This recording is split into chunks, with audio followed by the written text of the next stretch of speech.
आज सनम भुला न जइहा, आज ससुराल में तू जाके। शिवम काहे इतना दारू पिया तारा? मत पिया शिवम, मत पिया। जा जा बेवफा, ये हमारा दर्द के दवाई बा। ये दर्द के दवाई ना है, ये तबाही है शिवम, तबाही। नहीं पियेंगे पियेंगे और जिएंगे, उसके बाद घूट घूट के मरेंगे। दारू पियला में का बुराई बा, दारू पियला में बस बुराई बा।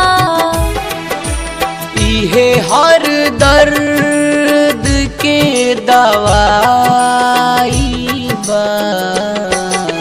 दारू पियला में बस बुराई बा, दारू पियला में बस। अरे पहले मेरे पास पैसे नहीं थे, मैं गरीब था। फिर मेरे दोस्त ने कहा आईपीएल में सट्टा लगा, और आज मेरे ऊपर कर्जा भी है। 10-15 लोगों को 10-15 लाख